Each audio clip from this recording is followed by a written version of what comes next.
تحية عاطرة مستمعينا الكرام، والسلام عليكم ورحمة الله تعالى وبركاته. أهلا بكم معنا إلى هذه الحصة الإذاعية، نرحب بكم ضمنها. احنا معكم إلى حدود 10 بإذن الله وقوته، وأنقل لكم مستمعينا تحية زملائي خرشوش عاشور في قسم التوزيع والمراقبة، بشرى بن عقا في الهندسة الصوتية، حافظ المحمدي في الإخراج، ولكم أزكى التحية من جليل الحدفاوي في الإعداد والتقديم. مستمعينا، موضوعنا اليوم هو انسداد المجاري الهوائية أثناء النوم. الناس اللي كيكونوا ناعسين وكيتخنقوا، يعني ما كيبقاش يتنفس حتى لدرجه انه كيضربوا الفقاع، يعاود يسترجع التنفس ديالو كيرجع ينعس. معنا الحديث في الموضوع واي سؤال مرحبا به، يعني بخصوص هذا المشكل هذا ولا مشكل الشخير اللي كيكون عند بعض الناس. معنا الدكتور عبد المجيد بن عثمان، اختصاصي في امراض الصدر والحساسيه وامراض النوم ضمن هيئه اطباء مدينه الرباط. دكتور بن عثمان، اهلا وسهلا، سنه سعيده. اهلا وسهلا بك. الانسداد المجاري الهوائيه اثناء النوم، ولا بالفرنسيه كيتسمى لابني دو سومي، اذا كان ممكن تشرح لنا شنو هو هذا المرض هذا؟ بسم الله الرحمن الرحيم. كنشكر البرنامج هذا الاستضافه، لانه خصنا نعرفوا بانه هذا المرض ولا هذا النوع ديال الامراض اللي حديثا ما دار دراسات كبيره باش يمكن نفهموا، لانه شي اوقات معينه شحال هذه عمرنا ما كنا كنعرفوا بانه كاين واحد من انواع ديال الامراض اللي يمكن لها تؤدي بحياه الانسان. وحتى تقامت الدراسه بحيث باش فكره على المرض بانه ملي كنا كندرسوا حنا ما كناش كندرسوا مثلا هاد العلوم، هذه علوم جديده. نعم، يعني ما كانش معروف بان هذا المشكل كاين ممكن يوقع للناس اثناء النوم كذلك. ولهذا زعما هذه دراسات جديده، ودابا عاد الاطباء مثلا اختصاصيين لا في الامراض الصدريه ولا في المسالك الهوائيه ولا الحلق ولا هذا ولا سميتو الامراض العصبيه، كلهم كيمشيو يدرسوا هذا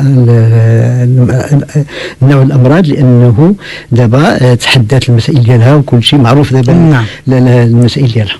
نعم. وهذا المرض هذا شنو يعني كيف كيوقع؟ هذا المرض هذا هو كنعرفوا بانه النوم واحد الحاجه اللي مهمه بزاف وعاد في حياه الانسان، بالاخص النوم ديال الليل، لانه كما كيقول لك انا لا ما كنعس بالليل ما كنعس بالنهار، لا خصو يعرف بانه النوم ديال الليل هو الاساس ديال الحياه ديال الانسان. لانه الله سبحانه وتعالى راه خلقنا الانسان بحسن تقويم.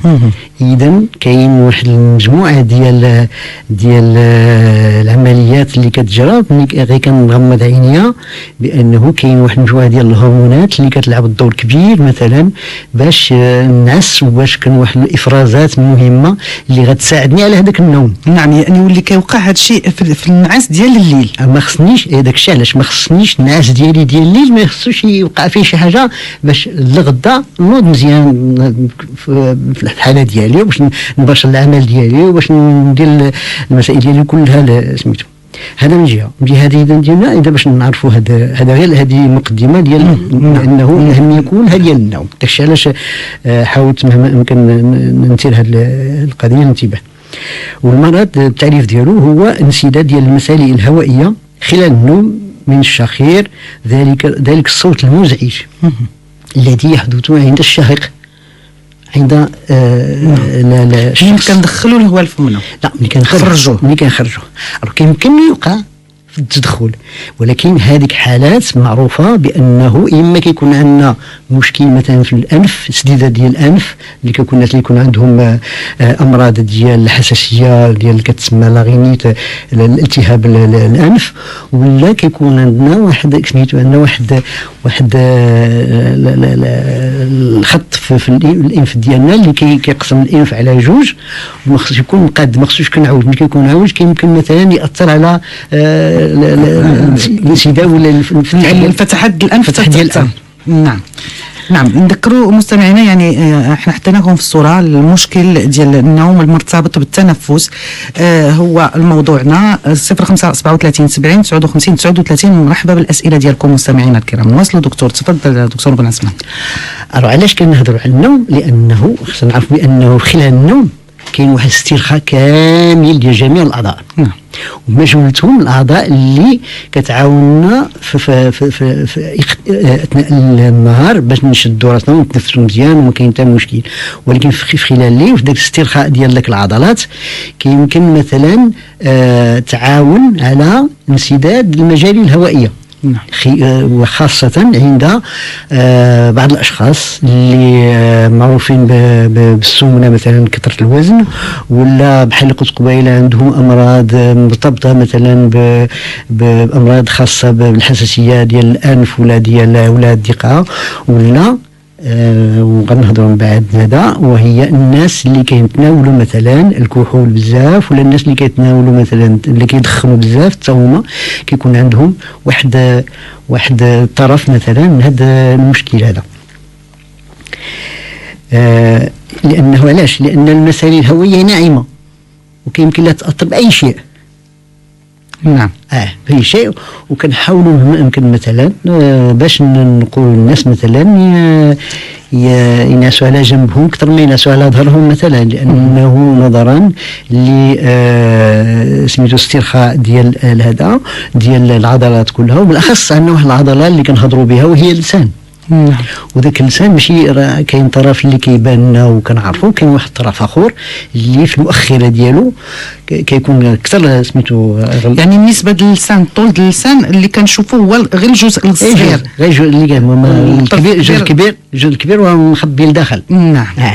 اللي كيمكن يسد لنا الحلق ويؤدي بنا لهذا الشاخر، وسميتو ممكن يؤدي حتى لان الشاخر وهو غير انسداد جزئي. اما كيمكن يكون انسداد كلي وهو اللي كيعطي هذا المرض الانسداد المجاري الهوائيه. نعم. يعني عندنا كاين الناس اللي كيكونوا كيشخروا كيتسد لهم الحلق، غير جزء الحلق اللي كيتسد، بعض المرات كيتسد كليا، هو اللي كيعطينا هذا الشيء اللي كنتحدثوا عليه اليوم، انسداد المجاري الهوائيه اثناء النوم، واللي كتؤدي ان الانسان بحال اللي كيتخنق وتضربوا الفقه، يعني ما كيبقاش يتنفس، كتضربوا الفقه باش كيسترجع، يعني هذه رده فعل ديال الجسم ديالنا. نعم.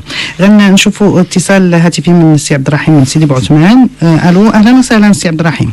السلام عليكم اخت جليله. مرحبا سيدي، مرحبا.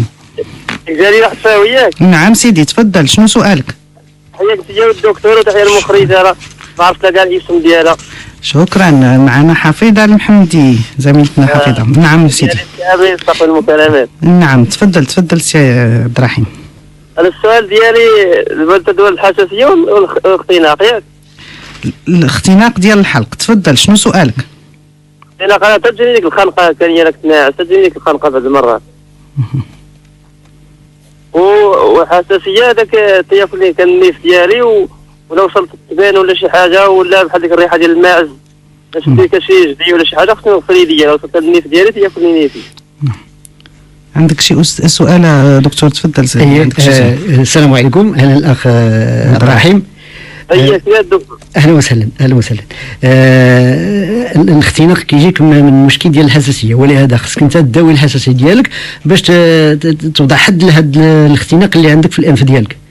نزيدك واحده اخرى الدكتور. نعم. دخلت الحمام تنعوم تنعيا ونبقى نحك ثاني في الاخر. اي هذه كلها مرتبطه، اللي كتقول لي دابا كله مرتبط بالمشكل ديال الحساسيه.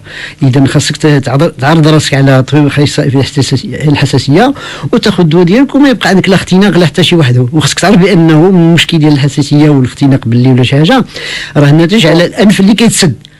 ولهذا كاين دابا شي طرق اللي خاصه ممكن باش تبات في رحمه الله وما تختنق ما والو. الاختناق ديال المرتي يكون، ولكن تعاود يبرا شويه ثاني وتعاود ثاني يرجع. اي ولهذا خاصك تاخذ الدواء ديالك واحد المده طويله. علاش؟ لانه بحال اللي سمعت قبيله بانه انت عندك زريبه وداك الشيء ياك، والحيوانات وداك الشيء، الحيوانات داك الشيء معروفين كيزيدوا كيهيجوا شويه من هذا النوع من هذا المرض الحساسيه. ولهذا ما يمكنليش ما تقابلش البهيم ديالك ولا شي حاجه، ولكن في نفس الوقت خصك تاخذ الدواء باش دير احتياط لهذا الشيء هذا وتنعس مزيان، لان ما نعستيش مزيان لغدا ما تاديش المهمه ديالك. واش نعس صغير ياك صغير؟ نعم واش صغير اللي خصو ينعس شويه في لا الرياض؟ لا لا ماشي لا لا لا السهر، لا ماشي لا السهر. لا لا ماشي الصهير، لا واش نعس لانه الواحد اللي كيشتغل خصو ينعس على الاقل واحد 6 سوايع 7 سوايع، يمكن مزيان ما يفيقش على الاقل، ما يفيقش كاع بعد، على الاقل ما خصوش يفيق حتى خطره وحده في الليل. سي عبد الرحيم، الدكتور قال لك بان هذاك الاختناق اللي كيجيك في النهار راه ممكن احتمال يكون عندك حتى في الليل في النعاس ديالك، وداك الشيء باش خصك تعالج الحساسيه باش تبعد عليك هذا المشكل ديال الاختناق اثناء النوم. نمشيو لعند سي عبد الله من قلميم. سي عبد الله اهلا، صباح الخير. السلام عليكم. وعليكم السلام ورحمه الله. اذا لاباس كنشكركم على هذا البرنامج، وكنشكر كذلك الدكتور وجميع الطاقم التقني ديال الاذاعه الوطنيه. العفو سيدي، تفضل دكتور في السماح. الاستاذ السلام عليكم. السلام عليكم وبركاته. عندي واحد الدري الاستاذ، عندي واحد الدري كينعس تقريبا حتى الوحده ديال الليل، الجوج ديال الليل، عنده تقريبا 4 سنين وشي حاجه في العمر ديالو، وكاينوض كيشخر بالليل وكيلقى المخر ديالو مسدوده كيبغي كيغوت. هذا هو المشكل عنده الواحد. هذا هو اللي عنده الاستاذ. الله يجازيك بخير. هادشي معروف. هادشي معروف عند الدراري، لانه كيكون عندهم، ما هضرناش عليه قبيله، بانه كيكون عندهم اللوزتين الحلقم كيكونوا كبار، ولهذا خصك تعرضوا على طبيب اخصائي.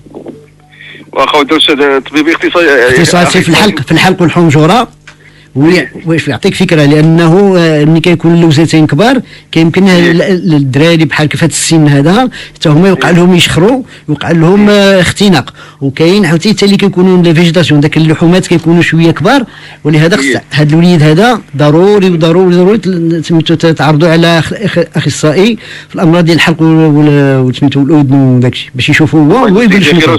بلا جوج دابا هنا في المنطقه الجنوبيه هنا ما كانش قاعدين الفوق فين كاين، انا في الميمون واحد. ايوا مسكين عاوتاني ما تخليش هكا، علاش؟ لانه ما كاينش مزيان وراه ما يمكنش. شوف المشكله ماشي هو هذا، المشكل حتى هو من هذا، راه ما غيبقاش يفهم مزيان وما عرفش يقرا مزيان وما بزاف ديال الحوايج. لا لا لا لا لا لا بحال اللي كدير شي حوايج هذا هزو ديه للديره وعرضوا على اطباء وصافي تحل المشكل وصافي، ما بقاش عنده هذا المشكل هذا وصافي، هو يكبر مزيان ويقد مزيان وصافي، باش ما تبقاش مسؤوله في عمقك. الله يجازيكم بخير. نعم يا سيدي. العفو. نشوفوا سي محمد من ناظور. اهلا وسهلا سي محمد. السلام عليكم. وعليكم السلام ورحمه الله. صباح الخير استاذ، تحيه لك وتحيه للطاقم التقني والدكتور من عبد. شكرا سيدي. معايا الدكتور عبد المجيد بن عثمان، اختصاصي في الامراض الصدريه والحساسيه وامراض النوم. تفضل سيدي. مرحبا. واحد السؤال لي اختي، هذا واحد المشكل عندي دابا تقريبا هذه شي سيمانه، بالنهار يعني كندوزو مزيان، ولكن بالليل كتوصل ليك 8 9 النيف ديالي كيتمرر نهائيا. يعني ملي كنعس يعني كنتنفسهم في الليل، النيف ما بقاش. نعم. هذا هو المشكل اللي عندي. نعم. هذا راه المشكل اللي عندك وهو ديال سميتو انسداد النف. واش عمرك ابدا عرفتي راسك على شي طبيب اختصاصي في سميتو في الحلق والهجومه وداك الشيء؟ عمرك مشيتي عند شي طبيب ديال هادشي؟ لا دكتور. لا خاصك تمشي باش تشوف هذا واش ما كاينش شي مشكل عضوي. شتي هذه تقريبا هذا الشيء بدا لي شي سيمانه دابا. واذا يعني بالنهار كندوزو يعني مزيان، وبالليل يعني عندي مشكله في شنو كاين؟ واش كاين شي حاجه سميتو جديده بالنسبه لك هذا الاسبوع هذا باش وقع لك هذا الشيء ولا شي حاجه جديده ما عمري وقع لي؟ لا لا لا لا لا لا لا في حياتك. واش مرضتي؟ حياتك انت؟ نعم. لا ما مرضت ما والو. لا ما مرضتي والو. ما كان فيك لا ارواح لا حتى حاجه لا منزله؟ لا ما فيا لا ارواح لا والو الحمد لله. يعني هذا الشيء بداني السيمانه غي جا ونزل. سي محمد غي جا ونزل هكا، يعني هذا هو السيستم. يعني ما مرضت ما والو، يعني ما وقع لي حتى شيء. فمك يابس في وسط الليل وفي الصباح ملي كتفيق فمك يابس؟ لا فم عادي، يعني ما يمكنش. ما كيبش فمك ما يابش؟ لا ما يابش. لا انا في نظري خصك تعرض راسك على طبيب اخصائي. والمشكله شي مرات يعني كنبغي نعس يعني على ظهري هكا، يعني باش يقدر الانف ديالي يتحل، ولكن والو كنعس معذب يعني. لا هذا شوف انت شنو العمل ديالك؟ العمل ديالي يعني سائق ديال لي زونجا. داكور. ولكن زعما لي زونجا راه عندكم سميتو مشكل، راكم معرضين مثلا بزاف ديال المسائل ديال الغبره وداك الشيء. لا كلشي مسدود، حتى لاكليم يعني حتى لاكليم ما كنستعملهاش. ضروري خصك استشاره طبيه. سي محمد هو اللي الحلق والحنجره بعدا شوف ما كاينش مشكل عضوي. شوفوا ملكه من زاويه الشيخ. ملكه صباح الخير. الو صباح الخير اختي. مرحبا لاله ملكه، تفضلي. الله يفيك، كنشكركم على هذا البرنامج اختي، الله يجازيكم بخير. العفو لاله، احنا في الخدمه، شكرا، تفضلي. بارك الله فيك. غير اختي بغيت نسول الدكتور، انا دابا ملي كنكون ناعسه كيقولوا لي دابا اللي تيكون ناعس معايا بحال خواتاتي وداك الشيء تيكونوا ناعسين حدايا ولا شي حاجه، حتى كنخلعهم بالليل بحال هكا كنكون ناعسه وساده زعما ما كانش خرمه ولا حتى تجيني ديك سميتها ديك الطلعه ديال الشخير حتى كنخلعهم. ما عرفتش هذاك الشيء مناش. ملي كتكوني ساكته وشويه تدير واحد الصوت. تنجبد واحد الصوت بحال هكا، قالوا لي حتى كتخلعينا.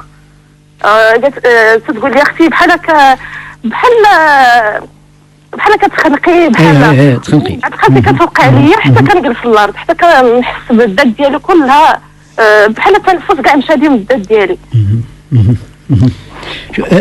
هذا علاش بغيت نسول الدكتور الله يجازيك بخير. هذا هو سميتو اللوك ديال الموضوع اللي كنهضروا عليه. هذا هو موضوعنا. هذا هو الموضوع ديالنا اللي كنهضروا عليه، وهو عندك مشكله لا سميتو تيقولوا لي تتبقاي ساكته ولكن من بعد خطرات كتجري واحد الصوت تتخلعينا. نعم لا. واش كيمكن لي يوقع لك كل نهار كل ليله؟ تقريبا كل ليله. تقريبا كل ليله. واخا وين عستي في النهار واش كيوقع يوقع لك؟ كاين النهار كاين الليل بحال كيمكن يوقع لك. بالنهار كتوقع لي عاوتاني بالليل. لا خصك يعني ما كنجرش داك الصغير بزاف فهمني. ملي كنكون ناعسه انا ساكته ولكن كنحس براسي بحال تخنقت. شوف هنايا واخا بلا شخير، غير الانسداد ديال هذا الهواء الخنق اللي كيوقع لك ضروري خصك استشاره طبيه عند اخصائي، لانه خص لابد خصو يدير لك واحد المجموعه ديال الفحوصات باش تشوف باش ما عندكش مشكل عضوي ولا هادشي، لانه هذا الانسداد تعرف الخطوره ديالو. الانسداد وهو راه الاكسجين كينقص في الذات. وعندنا ضروري قرعه ديال الماء خاصني تكون حدا راسي دائما، قرعه ديال الماء. علاش هذا الماء؟ علاش ما سالي لي علاش؟ خصني الحلق ديالي كنحس بيه ناشف. لا كتنفس ناشف لانه كتنفس بفمك لالا ماشي من المخرج. ماشي مني. هكاك ولهذا خاصك ضروري بعدا باش قلت قبيله دير واحد الاستشاره طبيه بعدا باش تشوف ما كاينش مشكل عضوي. يعني كيمكن يكون مشكل عضوي اللي نحلوه بطريقه اخرى ماشي بالطريقه هذه اللي غادي نهضروا عليها من بعد. شتي؟ اللي غادي يجاوبك على هادشي هو طبيب اخصائي في داك الشيء ديال الحلق والحلق وما بعدا، وعاد نشوفوا المشكل اخر من بعد.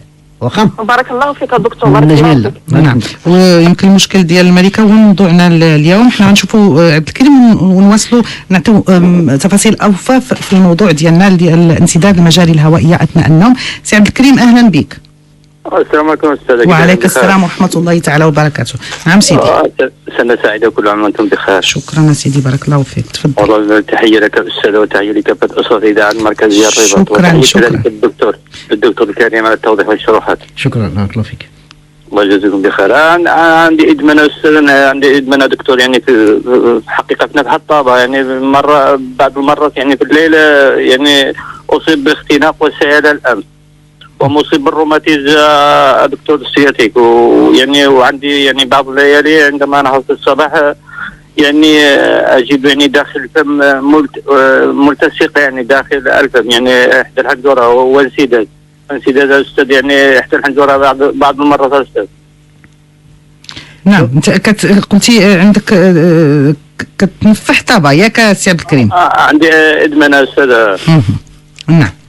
عندي من بعد ساعه كنحس يعني كنتصب بالاختناق هكا والسيلان. في النهار ولا في الليل؟ سي عبد الكريم واش في النهار ولا في الليل الاختناق؟ لا في الليل استاذ، في الليل وصافي، في الليل.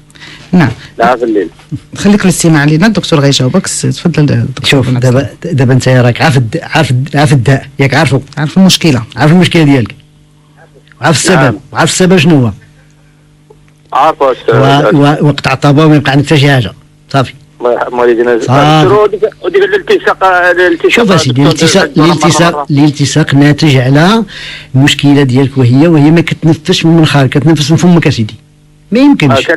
لا شوف الانف، شوف بالفك الداخلاني يا دكتور بعض المرات كنحس كنلقى كنوض الصباح كنلقى بحال ملتصقه، يعني ما. شوف اسي محمد، شوف دابا انت انا قلنا لك هذا الشيء هذا، سير قطع الطابه وصلح منخارك، ما تبقاش، لانه طابه في قدها في نيفك كتنفح. كتدفع الدكتور، ولكن انا دائما كنتوضا، دائما نقيس. لا واخا توضا كتوضا كتجي تنفع. مره دابا دوزت عليها الدكتور. نعم دوزت عند واحد الدكتور يعني ديال الادمان وديك الشيء.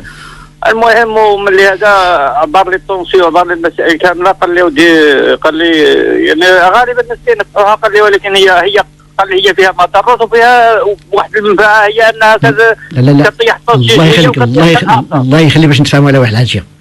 نعم. ما كاينش شي حاجه فيها الادمان وفيها مصلحه، الله يخلي باش نتفاهموا بعدا. الادمان وهي حاجه اللي ماشي هي هذيك، فاهمين؟ نعم. الو ما تقوليش فيها مصلحه، لا ما كاينش مصلحه نهائيا. شوف وخيتي بغيتي تداوي راسك وما عندكش مشكل، قطع طابا وهادشي كله ما يبقاش. الله يرحم والدينا. شكرا سي عبد الكريم. يعني نبداو من هذه الجمله الاخيره اللي قلتيها دكتور، قلتي لنا بان الادمان ديال السجائر، الادمان ديال الكحول، ونزيدوا حتى طبا ممكن تكون من الاسباب وراء هذا الانسداد ديال المجاري الهوائيه اثناء النوم.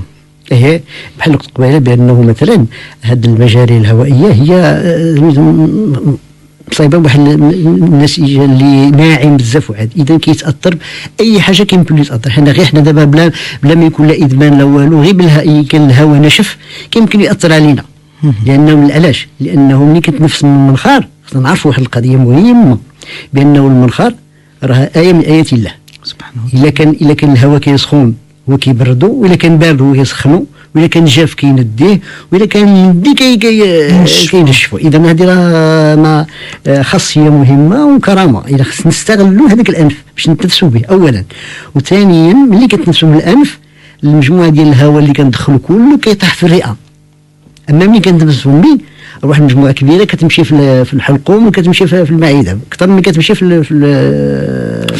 الرئة، ولهذا كتصبح التنفس لي غير جاد. الوغ خصنا نعرفوا هذه يعني خصنا نتحراو ان الانف ديالنا يكون مزيان والمجرى ديالو يكون مزيان، ما فيهاش. بالاخص بالليل، لانه الليل هو كل شيء. كنزيد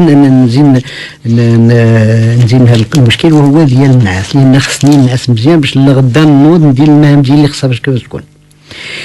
اذا باش قلنا قبيله بان هذه الانسجه الناعمه كتمكن لا تاثر باي حاجه، بحال اللي قلت قبيله بحال التدخين مثلا، وهذه طابا ولا الكحول ولا حتى المسائل اذا كانت سخونه ولا شي ولا هذا. اذا خص يكون داك الشيء مقاد مزيان باش ما يبقى لي حتى شي مشكل في المسالك الهوائيه ديالي. نعم. بالنسبه للحجم ديال المخده اللي كنعسوا بها الوساده دكتور، مثلا لاكليم اللي كانت عندنا في البيت، يعني مكيفات الهواء اللي كانت عندنا في الغرفه، واش ممكن حتى هي تساهم في هذه النقطه هذه ولا لا؟ نبداو بالوساده. الوساده المهم هذاك كل واحد ولا سميتو الحجم ديال اللي كيعجبو ينعس عليه، ولكن غالبا ما خصهاش تكون عاليه بزاف، لان كيوقع انسداد، لانه الجسم راه سميتو بالاخص مثل العمود الفقري راه سميتو انسجه وحده، ولهذا الا بقينا حتى كان المخده كبيره كيوقع بحال شي كسر في سميتو في هذا، ما كاين علاش. الواحد يشوف المخده اللي غادي تجيه مزيان، هذا ماشي مشكل ديال المخده، المشكل هو اللي ذكرتي وهو ديال الكليم، مكيف الهواء ولا اللي كيسخن ولا اللي كيبرد. خصك تعرف واحد المشكل وهو بانه راه كينشف هذاك الهواء اللي كاين في ذاك البيت. هذه المشكل. اذا ضروري مثلا نديو، اذا كنا ضروري نسخنوا خصنا نديو هذاك الهواء اللي كاين في ذاك المحل اللي كنتنفس، لانه علاش الا بقى حتى يدخل ذاك الهواء ناشف يدخل الجسم ديالي ولا الرئه ديالي غادي يدير لي بحال نفس المشكل اللي هضرنا عليه قبيله ديال الانف ملي كيبس. اذا يبس لي سميتو المجاري الهوائيه ديالي من الانف ولا من الفم حتى لداخل حتى الرئه والشعوبات ديال الرئه. نعم، وهذا يقدر يكون من الاسباب اللي غتادي لنا لهذا الانسداد ديال. نعم. بالنسبه للناس اللي كيخدموا في الصباغه ولا في ديك الروائح النفاذه دكتور، علاش؟ لانه الصباغه نعرفوا مواد كيميائيه، والمواد الكيميائيه راه عندها مضاعفات كبيره بزاف، لانه كيتسموا دي سولفون اللي كيمكن نشموهم، ولكن يمكن بلا كيمكن شي انواع ديال المواد الكيميائيه اللي ما عندهاش واحد الذوق خاص بها ولا شي حاجه. انما غالبا ما كتكون يعني كتاثر بشكل ماشي خطيره. نعم.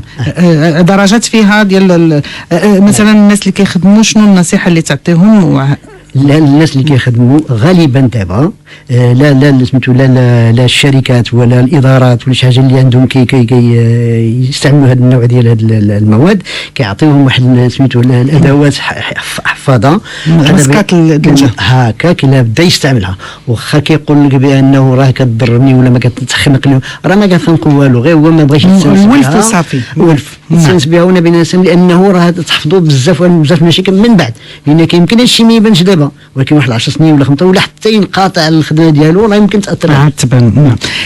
هادو مجموعه الاسباب اللي ممكن تعطينا مشاكل في القصبات الهوائيه في يعني في المجاري الهواء كامله وممكن تشكلنا. بالنسبه للناس يكون ناعس، الشخص يكون ناعس، قلتي لي قبل ما نبداو هذه الحلقه ان المشكل كيحسوا به الناس اللي دايرين به بحال اللي شفنا مع السيده ملكه اكثر منه هو، ولكن بالنسبه للشخص اللي مثلا ساكن بوحديه مثلا وعنده هذا المشكل هذا، شنو الاعراض اللي الا شافها يقول راه عندي هذا المشكل وخصني نمشي نشوف الطبيب دكتور؟ للاسف لانه غالبا هذا ما كيمكن يجي غير من واحد اخر اللي معاك في الدار ولا يسمعك ولا شي حاجه، انما كاين واحد الاعراض اللي كيمكن لها تكون سميتو اما مرتبطه ولا مرتبطه شي اما، وهي مثلا في الصباح ملي كيفيق الشخص هذا ملي كيفيق في الصباح كيمكن نهار ينوض مزيان والنشاط وداك الشيء وهذا ما كاين حتى مشكل، ولكن غالبا الا بقى حتى حدث له شي 2 ولا 3 خطرات مثلا انقطاع ديال التنفس خلال النوم كيصبح من سميتو ما فيه ما ينوم يقدر ينوض ما يقدش بعدا ينوض اولا لان كاين فرص النعاس، وكاين في النهار كله كيتفو ولا كينعس ولا شي حاجه، وكيمكن مثلا هنا عاوتاني كاين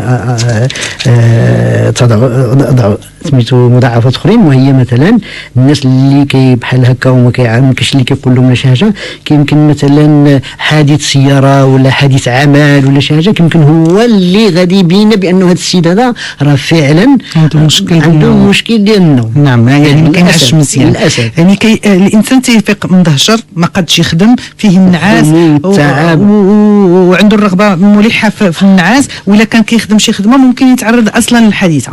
نعم نشوفوا نحروا مكالمات ونرجعوا نواصلوا دكتور الا سمحتي. معنا توفيق من بني ملال. سي توفيق صباح الخير. صباح النور اختي جليله، كي دايره؟ بخير لاباس عليك؟ الله يبارك فيك سيدي، مرحبا.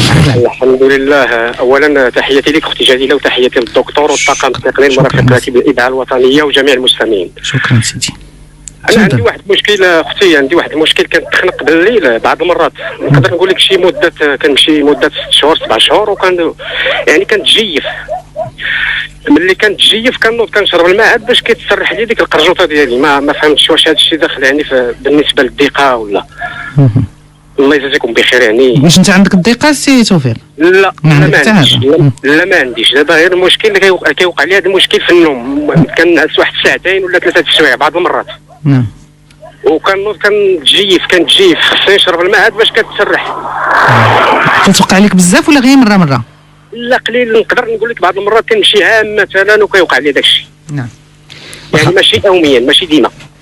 واخا سي توفيق، ما لاحظتيش بانه هذه القضيه ديال الخنق ماشي غير بوحدها، راه معها اعراض اخرى مثلا ملي كتفيق الصباح ولا هذه ولا حتى بالليل مثلا ملي كتبغي تنعس كتجيك العطسه ولا المخار كيسيل ولا شي حاجه بحال هكا؟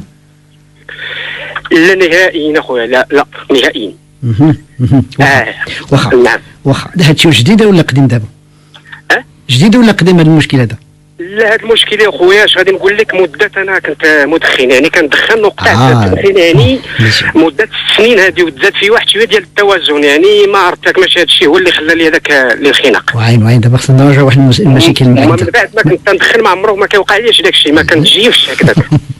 لا لا لا لا لا لا لا لا ما ترجعش للدخين بعدا. لا لا لا لا لا لا لا لا خليك اشوف هذه الفكره حيدها من راسك. لا لا لا لا الفكره معايا حيدها من راسك. لا لا لا لا سميتو المشكل الواحد وهي الاساس الواحد وهو قلتي واحد الكلمه بان زدتي في الوزن.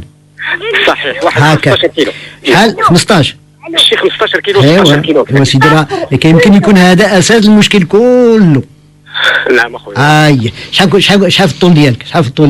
الطول ديالي تقدر في شي متر و 67 68. وشحال الوزن ديالك؟ الوزن ديالي تقريبا ما بين 67 65 66. لا ما عندك ما عندكش. لا مره كنطلع شويه مره كنهبط. لا الوزن هو هذاك. لا ما كاينش مشكل ديال الوزن. لا ايوا نهائيا. لا المشكل ماشي ديال الوزن. لا المشكل عندك شوف دابا اذا اللي تبين بانه ما كاينش مشكل ديال زياده في الوزن راه يمكن عندك مشكل عضوي في المنخار ديالك. يقدر اخويا. ايوا ولكن ممكن مثلا دير واحد الاستشاره طبيه عند اخصائيين في الحلق والحنجره وهو يقول لك بعدا واش ما كاينش شي مشكل عضوي ولا كان مشكله اخرى هذا حاجه اخرى ممكن نطرق لها من بعد. ان شاء الله السلام عليكم. شوفوا فوزيه من قنيطره. فوزيه صباح الخير. الو فوزيه اهلا بك. بارك الله فيك لاله. مرحبا لاله. شكرا بارك الله فيك. تفضلي لاله. لك لاله عندي الراجل في عمره 66 وعنده الشخير عالي كيشخر بصوت عالي راه بعيد عليا. انت كتقوليها وانت مستاءه فوزيه. لان حبيبتي كنا عايش في الليل وعندي جوج ولاد واحد النيف ديالو دائما تيسير والعين كتحمر له والولد الاخر الحاسه ديال الشم ما عندوش ما تيشمش نهائيا. نعم. وما عرفتش اختي شنو ما تيكحبوا عندهم حساسيه ديال البرد. قالوا لي الدكاتره انا قديم فيهم ديك البرد. درت سكانير ما خليت ما درت لهم تيكحبوا بزاف الصيف والشتاء سنين هذه هما تيكحبوا. نعم. دكتور ما عرفتش شنو ندير لهم دكتور. لا فوزيه. سيدي. المشكل ديال السيد ديالك واش غير الشخير بوحدو ولا شحال من خطره كتفيقيه وكتقول له ودي تقطع فيك الناس؟ لا تيشخر ولكن كنبقى غنفيقو باش تيقطع الشخير وعاوتاني كيولي عاوتاني يعاود. واخا واسمح لي ما لاحظتيش بانه كاين شي وضعيه اكثر كيشخر فيها من الاخرى مثلا باش كينعس على ظهره ولا جنبه ولا؟ وكان شحال هادي كينعس على ظهره كيشخر دابا ولا على كرشو كيشخر. على كرشو ما يمكنش الناس على كرشنا بعدا النبي صلى الله عليه وسلم وصانا باش ما الناس على كرشنا. قال لي ما كان كينعس على جنبو اليمين كيشاهد ولكن ما كيعقلش على راسو تيلقى راسو عاود على كرشو. كيقلب على البوزيسيون ديال الراحه يعني باش يتنفس مزيان. هذا شوف هذا ضروري مثلا اجي ما سمينش. لا ضعيف سيدي ضعيف كاين ما كيدخن ما والو. لا والو عمرو حياتي لا ولا وليداتو لا. داكور شوف هذا السيد هذا بعدا خصو يعرض راسو بعدا يشوف ما كاينش شي مشكل عضوي يعرض راسو على اختصاصي في المسالك ديال الحلق والحنجره باش يشوف بعدا واش ما كاينش شي مشكل. هذا من الاول. والثاني عادي يشوف راسو مثلا واش كيمكن يكون عنده مشكل ديال الانف ما كيتنفسش مزيان وكيتسد له فمو كيتسد له منخارو كيبقى يتنفس من فمو ولهذا الشخير كيمكن يوقع له داكشي. واخا بالنسبه للوليدات ديالك راه هذا مشكل ديال الحساسيه خص الطبيب ديال الحساسيه اللي يتابعهم لا. لا بالنسبه لحاسه الشم دكتور. حاسه الشم هي داخله حاسه الشم داخله في سميتو داخله في نطاق ديال الاعراض ديال الحساسيه لانه ملي كيتقطع المنخار ما كيبقاش نفسو المنخار واحد المده هذوك الخلايا اللي كتكون كنحسوا بها ما حتى هي كتصافي بحال اللي كتنسى راسها بانه خاصها تأدي واحد المهمه ولهذا خص ضروري مثلا يشوفوا شي طبيب ديال الحساسيه باش يداوي ويعطيه الدواء. ويمكن شحال في عمر هذا الدري اللي مشات له حاسه الشم؟ عندهم جوج ولاد واحد 85 و 85 وواحد 84 عام كبار. لا ممكن يسترجعوا حاسه الشم ديالهم. والذوق كاين الذوق واحد كيتذوق وواحد شويه. يعني ضروري لا فوزيه انهم يشوفوا طبيب الحساسيه ويتبعوا معاه علاقاش هذاك الكحه وداك الشيء ما خصناش نهملوها ونخليوها. نشوفوا شكرا لاله فوزيه. شكرا الله يبارك فيك لاله. نشوفوا السي الحسين من اقدز. اهلا وسهلا سي حسين. الو صباح الخير لاله جليله. تحيه لك وتحيه للضيف الكريم اللي معاك وتحيه للاذاعه الوطنيه اللي دائما تتوضع على اسبوع الداء. سيدي احنا في الخدمه مرحبا. بارك الله فيك. انا عندي واحد الابن ديالي تيتنفس بالفم لدرجه انه بعض المرات تيفيق لدرجه انه تيبكي ولكن بالنهار تيكون عادي جدا ولكن بالليل تيتنفس بالفم بزاف. نعم. شحال عنده من عام؟ عنده 3 سنوات. السي حسين العمل فيه هذا الوليد هذا عمرك ديتي عند شي طبيب اختصاصي باش يشوف له واش ما عندوش مشكل ديال الحلاقه ولا هذاك انا تنقولها للدكتور الحساسيه اللي عنده. ماشي، ولكن دير طبيب الحساسيه باش يدير له. كاين دابا طرق مثلا باش يعرفوا من نوع الحساسيه وكل شيء باش ما يبقاش عنده هذا، ولانه خصو يداوى ما يبقاش هكا. لا تنستعملوا تنعرضوا لجميع الاطباء الاختصاصيين تيخرجوا ليه الدواء السيرو كيدير لاباس ولكن بعض المرات هذا تكون هذا الشيء عنده دروك في هذا الموسم ديال الشتاء. ولهذا خاصك تعرف هذه القضيه بانه خصو لا ضروري يستعمل الدواء ديالو في كتسمى في الفتره ديال الرطوبه كلها، من شهر 11 مثلا ولا 10 حتى لشهر 3 ولا 4، لان الرطوبه كتكون شويه مجهده. الربيع بالخاص الا عندكم الزيتون تما. عندنا الزيتون كنشتغلوا في الجزاره انه ربما ديك الريحه ديال الجزاره وداك سميتو. لا ما عندهاش شي علاقه. اللي عندها علاقه هي سميتو الرطوبه وسميتو داك اللقاح ديال الزيتون هو اللي كيكون سبب في هذا الشيء هذا. لا ما عندناش الزيتون حنا في نعم. عندكم نباتات اخرى كاينين بعض النباتات؟ عندكم سميتو عندكم النخل. كاين النخل ايوا النخل هو معروف. نعم. بارك الله فيك. شكرا سيدي. نرجعوا دكتور، شفنا بان النشاط خلال اليوم ممكن يكون مؤشر على ان الانسان ما كيكونش عنده نوم مريح. شفنا بان ممكن ياثر عليه سلبا في الحياه ديالو اليوميه، ممكن يؤدي به الحوادث الا كان تيخدم يعني في شي الات اللي خطيره ولا كانت سائق ولا غيرها.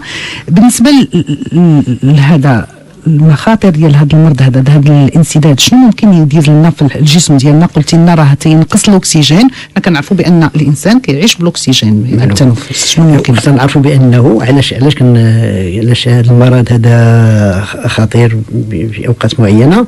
لانه بحال اللي قلت قبيله كاين الاكسجين ما كيوصلش. عندنا واحد الاعضاء مهمين في الجسم ديالنا، وهو الدماغ ديالنا والقلب والكلي، لانه كيتعتبروا كيتسموا لي زورغانو. كان ضروري مثلا خص واحد المقدور كافي ديال الاكسجين يوصل لهم في كل فتره. ولهذا كيكونوا هما الاولى اللي كيتاثروا من هذا المشكل ديال الاختناق، لانه نظرا للقضيه الاكسجين. داكشي علاش كيكون عندهم افراط مثلا في النعاس اثناء النهار، وكيكون عندهم كثره ديال الخمول والتعب والشخير، وكيمكن سميتو يتوقع لهم حتى سميتو يفيقوا بزاف ديال الخطرات في النهار في الليل مثلا، وكيكون هذا دائما عنده مشكل. والمشكل الثاني مثلا ماشي غير هذه القضيه ديال التعب المفرط، كيكون مشكل حتى مثلا الاعضاء بحال اللي قلت قبيله القلب مثلا. واحد المجموعه ديال الدراسات اللي دارت بينات بانه ذاك الذبحه الصدريه لا بالنسبه سميتو للدماغ ولا بالنسبه للقلب كتجي في واحد الوقت ديال 6 الصباح 5 الصباح 6 الصباح. علاش؟ لانه هذاك هو الذروه ديال المفعول ديال قله الاكسجين. نعم. يعني الانسان اللي الكل هو ناعس ما كيتنفسش مزيان، الجسم ما كياخذش القدر الكافي ديال الاكسجين، اللي كيتاثر بزاف قلتي لنا هو القلب الكلاوي والدماغ. هادو كيتاثروا، وممكن يكون هاد قله النوم ولا هاد اضطراب النوم المرتبط بالانسداد ديال المجاري الهوائيه سبب في الذبحات الصدريه ولا في ديك الجلطات الدماغيه.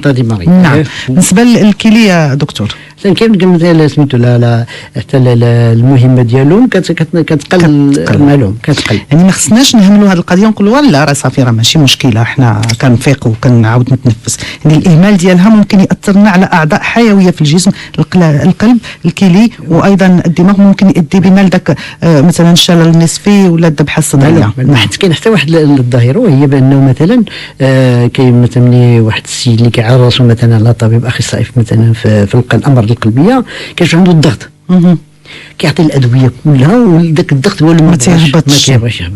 الو الا طرح لي غير واحد السؤال واحد كيقول له واش كتنعس بالليل مزيان، يمكن يجيب يقول له لا وهذاك هو السبب ديال ارتفاع الضغط المرض ديالو.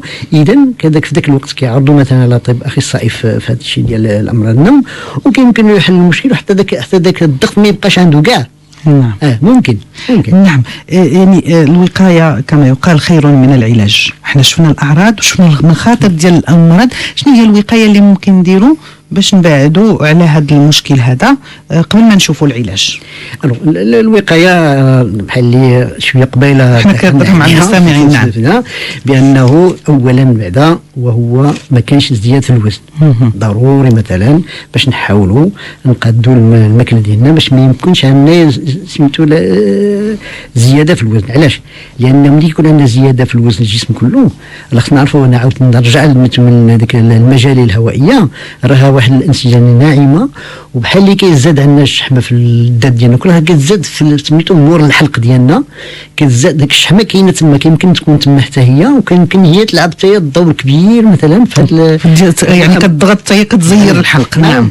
نعم. يعني الزياده في الوزن ما نشوفوهاش، حنا كنشوفوها غير في جسمنا جماليه ديالها، ولكن هو تاثيرها الخطير كيكون حتى على هذه المشكله هذه. نعم. كاينه القضيه ديال الوزن، وكاين بحال اللي ذكرنا عاوتاني قبيله على الادمان، لا على التدخين ولا على الكحول ولا على طابه ولا على الكيف، هادشي كله حتى هو كيلعب واحد الدور اللي خايب بزاف واحد. علاش؟ لانه هذا الشيء هذا راه عنده تاثير مباشر على المسالك الهوائيه. نعم. وراه شحال من واحد جبرنا كنشوف كيدوز في الزنقه مثلا داير تقبه في الحلقه ديالو كيتنفس من حلقه، لانه صافي الفم ما بقى فيه ما انتفع، المنخار ما بقى فيه النفس. وعلاش اودي هذا كيكون سبب ديال التدخين مثلا. بالنسبه للطابه، الشخص قبيله سميتو اللي كان عنده مشكل ديال الطابه، حتى الطابه راه كيف الطابه شنو هي؟ راه هي مواد، غير هذيك المواد كتشعل بها العافيه، وهذه كديرها تدخلها كتنفحها. نعم. الاخرى كتدخل ماده والاخرى كتدخل على شكل دخان. صافي. نعم. يعني هذا الادمان باشكاله والكحول ايضا تيكونوا سبب من الاسباب اللي كتعطينا هذا الانسداد المجاري الهوائيه اثناء النوم، واللي ممكن تؤدي لنا فيما بعد الامراض القلب، الكلي، الامراض يعني الجلطات الدماغيه وغيرها. دائما نذكروا بهذه النقطه هذه يا دكتور. نعم. نعم. بالنسبه للعلاجات اللي مقترحه في هذا الحل هذا، في حاله لا قدر الله الواحد كان مريض، شنو العلاجات اللي كتعطيو؟ بعد خلينا نشخصوا هذا المرض. نعم. يمكن نشخصوا مثلا، كاين واحد اولا كاينه واحد المجموعه ديال الاسئله كنطرحوا على هذا النوع ديال المرضى اللي كتعطينا بعدا فكره على النعاس ديالهم كيفاش داير، وشنو هما المضاعفات اليوميه ديال هذا النعاس اللي الناس اللي ما عندهمش القاد مزيان. اولا.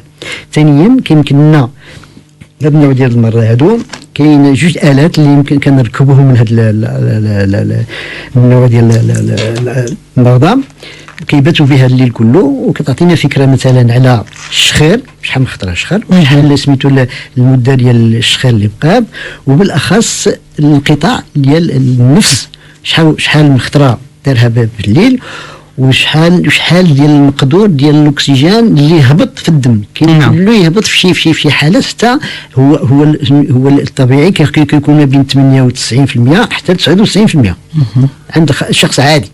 وهذا في خلال هذا الامر هذا كيمكن له حتى 65 67% 64%. اذا نشوف الفرق كبير. نعم. في هذا الشيء، وهذا الشيء راه كيدوم واحد الجوج، ما خصوش يدوم اكثر من 2 ديال الدقائق، 2 ديال الثواني ولا هذا، لانه الانسجه ديالنا راه دغيا كيمكن لها تاثر بالنقص ديال الاكسجين. نعم. هذه هذا. كاين حاله اخرى مثلا اللي كيجي الشخص وكيبات ليله مثلا في المستشفى ولا في العياده ولا هذا، وكنركبوا له واحد الاله، ولكن ذاك الاله مرتبطه بواحد الكاميرا، مرتبطه بواحد المجموعه، وكاين شبكه. علاش؟ لان كتعطينا فكره، لانه خصنا نعرفوا الناس راه في مراحل وفي هذا، اذا كتعطينا المراحل ديال الناس، وكتعطينا حتى القيمه ديال الناس ديالو، يعني النوعيه ديال الناس واش جيده ولا لا مثلا، وشحال، لانه خصنا ندوزو مثلا في ليله واحده خصنا ندوزو واحد 3 ولا 4 ديال لي سيكل ديال الناس، خصهم يكونوا ديك 3 ولا 4 خصهم يكونوا. الا كان ناقص ولا واحد كبير واحد زايد واحد اخر كيكون مشكل في الناس. وكتعطينا فكره مثلا لانه كيمكن يكون مرتبط مثلا بشي كيمكن مثلا كيتصور شي داك الحلم مزعج، ولا كيحرك اللي كيفيقو هو رجلو كيحرك رجلو بزاف، ولا بزاف ديال المسائل. اذا الكاميرا كتعطينا فكره مثلا. نعم، يعني انتم كتحطوه في الكلينيك، كتصوروه ديروا شبكه الدماغ ديالو باش تعرفوا النعاس كله بتفاصيله كلها شنو وقع فيها. نعم. واللي كيتم التحليل ديال داك سميتو راه واحد كتخرج لك واحد 300 ولا 400 ورقه، كتاخذ شويه الوقت باش يمكن لك تحلل داك الشيء هذا، كيتسمى لا بوليسونوغرافي. وفي داك الشيء علاش من تما كيبان مثلا شنو غادي ندير. واش غادي سميتو بعدا ضروري مثلا نعرضوا على طبيب اخصائي في الصدر باش يدير له واحد المجموعه ديال التحاليل، نشوفوا واش المشكل ديال التنفس كاين ولا ما كاينش، واش كاين انسداد ديال القصبه الهوائيه، ماشي ديال المجاري الهوائيه الفوقيه، لا القصبه الهوائيه ولا شي حاجه. يعني غتشوفوا الانسداد فين كاين بالضبط، واش في الحلق ولا هابط لجهه الصدر. نعم. اذا خصو يشوفوا طبيب اخصائي في الصدر وطبيب اخصائي في سميتو في الحلق والحجمه، لان باش يكون سميتو المشكل حطناه بكل جميع الجوانب. فوالا. من بعد الى تبين بانه هذا السيد عنده هذا المشكل، كاين مثلا جوج انواع ديال الادويه، واللي ماشي ادويه، ديال العلاجات. العلاج الاول وهو خصو ضروري مثلا يبات بواحد الاله، وذاك الاله هي اللي هي ماشي اكسجين، لا غير هي عندها واحد سميتو، عندها واحد جوج ديال المعايير. ملي كتهبط سميتو نسبه الاكسجين، لا ماشي الاكسجين، ملي كيهبط مثلا لا بريسيون كتهبط في الاخر، هو كيديكلونشا بوحدو، كيعطيك ينفسك علاش اللي كيحل المسالك الهوائيه داك الضغط. نعم.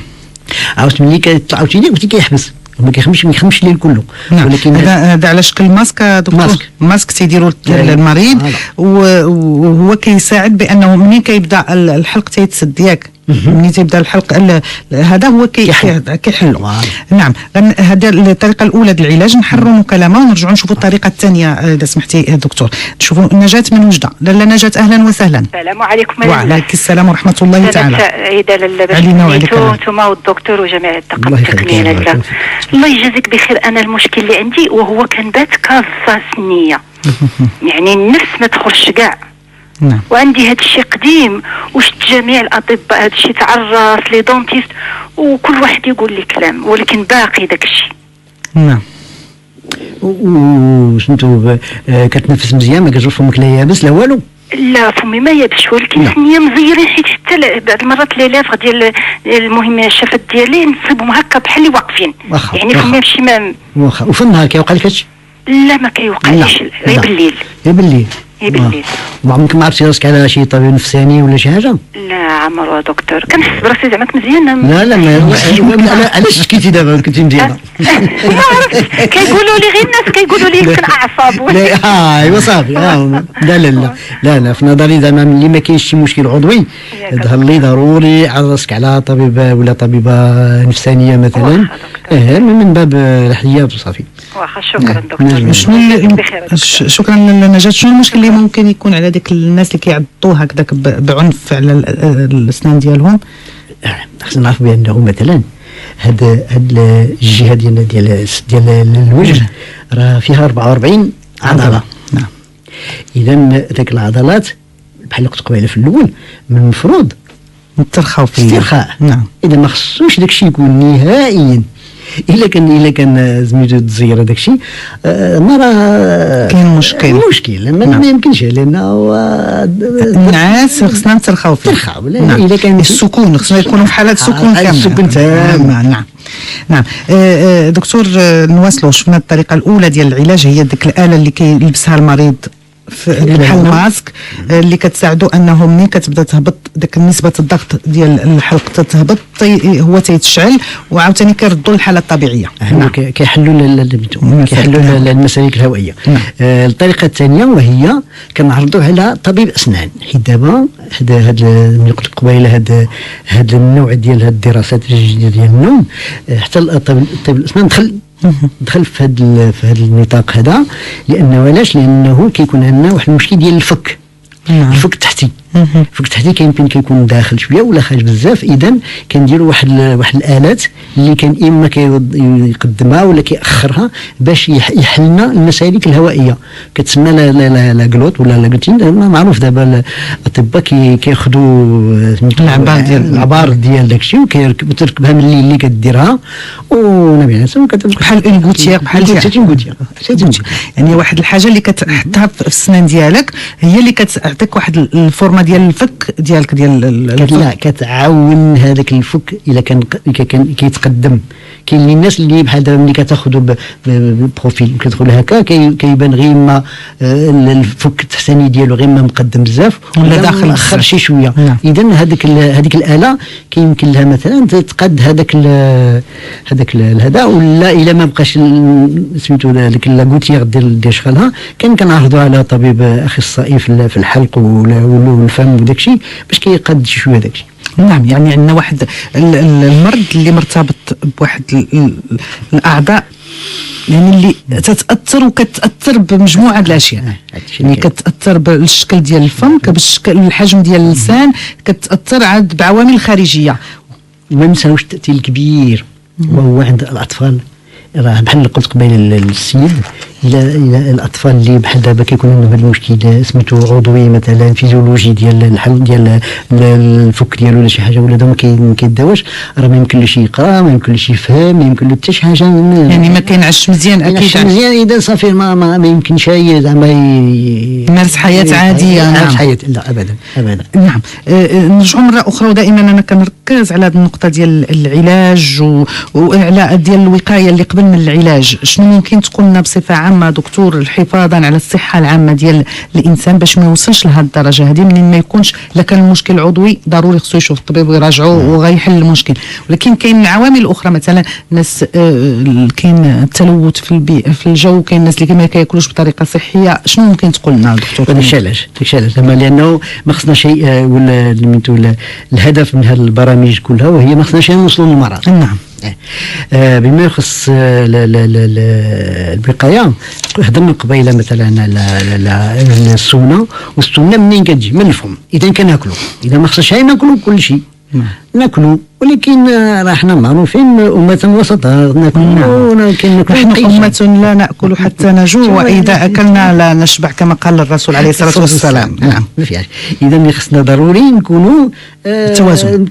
إذا ناكلوا بتوازن مثلا المواد كلها، ونحاول ما أمكن باش تكون الماكلة ديالي مختلفة بزاف وعاد فيها أكثر مثلا الخضروات، أكثر سميتو النشويات، نشويات تكون فيها مثلا سكريات اللي كتكون سريعه الهضم، ماشي بالماء بحال مثلا التمر ولا زبيب ولا شريحه، ماشي مثلا نحاول ما يمكن نبعدوا على الحلويات الصناعيه ونعوضوا هذاك الشيء بحال اللي كنقولوا حنايا السموم البيضاء نحاول نبعدوا عليها.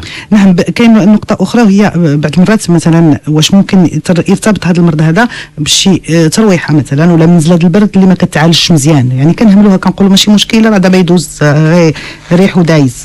هو دابا المشكله هو هذا بحال دابا كيقول لك هو دايز مثلا، وحتى كيجي شهر من بعد ولا هذا يقول لك لا راه ما كنعشاي وزادتني واحد الكحه وزادتني هذه وهذه هادشي كان عندي قبيل لا حتى مرت، ولكن نقول لك راه ما مشيت لعند طبيب لا والو ما داويت ولا زعما الواحد زعما ملي يكون بحال دابا هكا ضروري عرضوا على طبيب ويعطيه الدواء، وغادي ياخذ واحد الدواء ديال كاع الى اكثر تقدير اسبوع ديال الدواء وغادي يدير لاباس. ولكن الا بقى حتى مثلا ما عرفش على الطبيب كيمكن مثلا يؤدي به شي حوايج اخرين. نعم. يعني بعض الامراض البسيطه ممكن تتطور لا قدر الله وتعطينا بحال هذا المشكل هذا اللي كيرجع الحل ديالو صعب مقارنه مع ارواح عادي. دكتور عبد المجيد بن عثمان، شكرا جزيلا على حضورك وعلى رحابه صدرك على المعلومات اللي قدمتي لنا. نتمنى ان شاء الله نلقاوك مره اخرى في هذه الحصه الاذاعيه مع المستمعين باذن الله. شكرا لله. شكرا. أذكر أن الدكتور عبد المجيد بن عثمان هو اختصاصي في أمراض الصدر والحساسية وأمراض النوم بهيئة أطباء الرباط. مستمعينا الشكر الجزيل